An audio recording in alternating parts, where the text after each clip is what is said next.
At the risk of turning into an old crotchety man early, people don't understand how good they have it when it comes to music. You can put in headphones and listen to whatever you want, and if you can't decide what you want to listen to, a satellite will send you music from space. And the algorithm that decided what music you would probably like is probably better than most of your friends would be at the same task. I remember when there was a time in my life that I couldn't shut out people with earbuds. It was coming to you from a loudspeaker. This is a roundabout way of saying that there's a subgenre of music that's other music that's played in odd locations, like music from another room, or music in a crowded mall, music in an empty mall. A lot of these songs are really good at recreating the very sad, forlorn kind of echo of music you would get in these situations. If you're curious what this sounds like, look up Hey There Delilah, but it's played in an empty Toys R Us at 2:37 p.m. with moderate traffic outside. In addition to this, you can find tens of thousands of hours of remixes of All-Star Smash Mouth, my personal favorite of which is the bot chorus version. The reason I'm bringing this up is because there is a lot of content. You can listen to a lot of music like this, and yet there isn't one channel for this kind of thing. There aren't channels that are staking their claim particularly well. In fact, if you go search for something like music from another room or Smash Mouth remixes, you're going to get playlists that people have set up, and you're probably going to end up trawling through those instead. What if a channel cracked the code and figured out how to be the definitive go-to place for its kind of silly remix music? In fact, in writing this piece, I had a hard time describing the genre without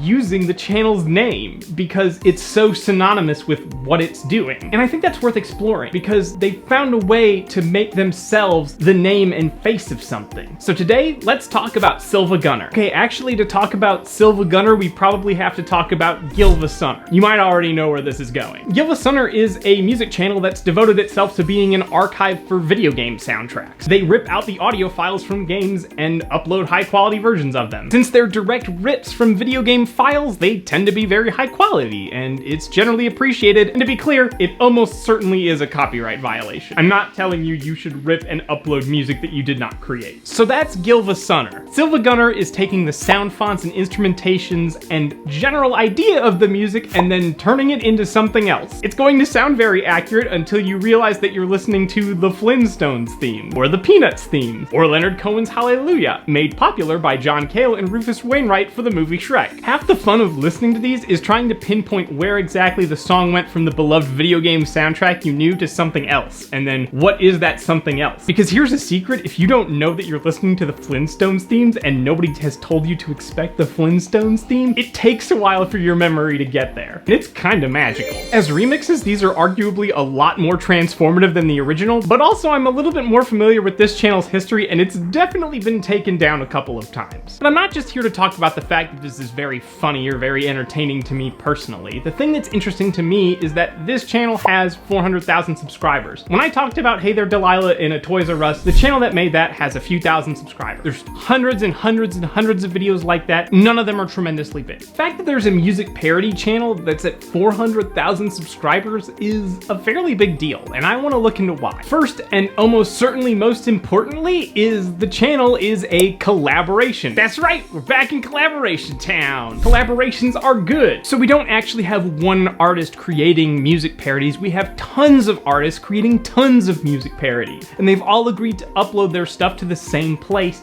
using the same conventions and offering the same general value proposition. This being a collaborative effort between a ton of artists lets this channel have an incredible output pace. When we talk about output strategies here at Little Monster, we broadly separate them into two categories: a quantity strategy and a quality strategy. A quantity strategy does not mean you're creating low quality content. All of your content should be quality no matter what. This is more just a way of strategically framing them. If you make content that you think is bad, you are doing it wrong. A quality strategy usually focuses on 3 uploads a week. You're going over each one with a fine-tooth comb and optimizing it super duper closely. In a quantity strategy, you might be uploading 4 videos a day or more. You obviously still want everything to be quality, but you're looking at things in aggregate more. I'm gonna upload a bunch of videos within one kind of trend or with one kind of idea, and I'm going to see how they do as a broad category. Quantity strategy is beyond a lot of people because it requires uploading a ton of videos. Multiple artists all working together towards that same goal makes this a viable option. It also means that Silva Gunner has planted a flag in this idea. These video game disguised remixes or parodies or whatever you want to call them don't really have a name because they're just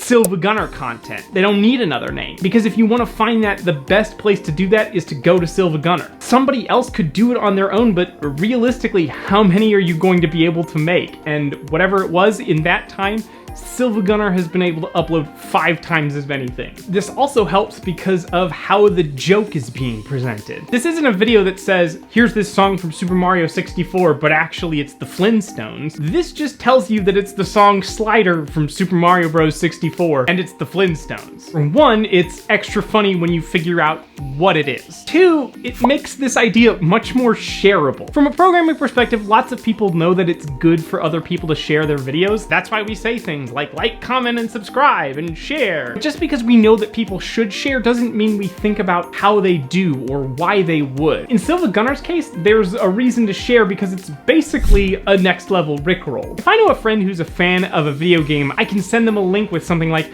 oh hey, I just came across this song again, I thought of you. And then I get to revel in them definitely knowing that something's wrong, but not knowing what exactly is wrong with the song. Silva Gunner songs invite you to be part of that joke. But there's an issue here. In order for the joke to work, the video has to look like it's a normal video game soundtrack. That's part of the reason it looks like Silva Gunner. Not that I think they're trying to explicitly deceive anybody, but I imagine that's part of the reason that they went with lampooning Silva Gunner for their name. It gives it this air of legitimacy. Not malicious deception, but it's not a funny joke if we tell people, hey, go watch this joke. For these to be workable as jokes, they can't be shareable by normal means, because all of their metadata has to look like it's legitimate. So there's nothing in the title or descriptions or thumbnails that's going to tell me this is a parody. If these were on a bunch of channels all over the place, you'd never find them. Once I know what's going on, if I want to play this joke on somebody, I just have to go to Silva Gunner and find the right tune for whoever my mark is. If these existed on disparate channels, it would be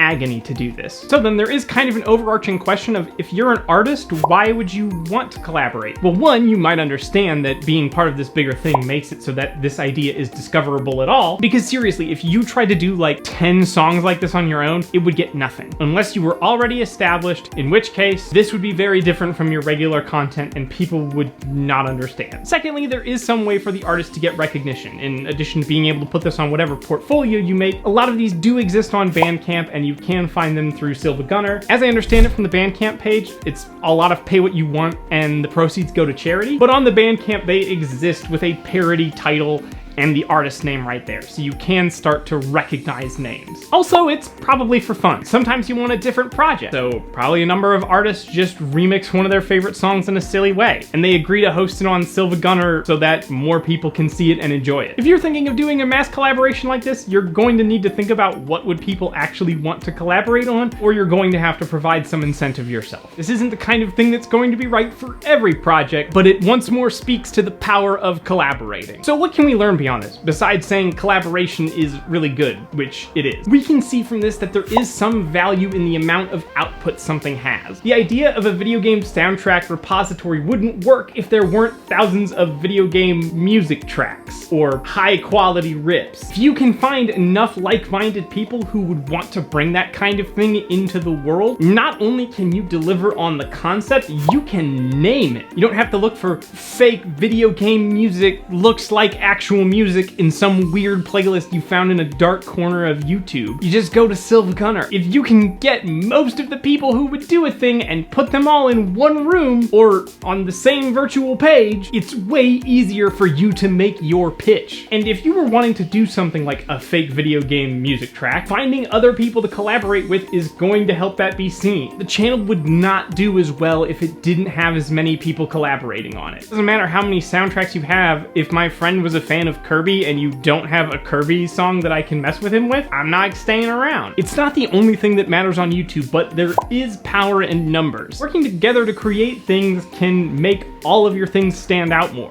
You're not trying to compete anymore. Now you're part of the same team. So that's Silva Gunner, a channel that could only exist because a lot of people want it to exist. This is something that people are voluntarily doing as a collective. These aren't songs that they're signing away the rights to in some kind of horrifying integration and monopoly. At which point this wouldn't be collaboration, it would be a hostile takeover, and that would be kind of a separate thing. Be collaborative, work together. And if you have a favorite video game, go to Silva Gunner and type it into their search bar. I imagine you'll find something pretty weird and pretty magical. And with that, thank you so much for watching. If you're new here and you'd like to see more videos on audience development every week, be sure to hit subscribe. I'll see you next time.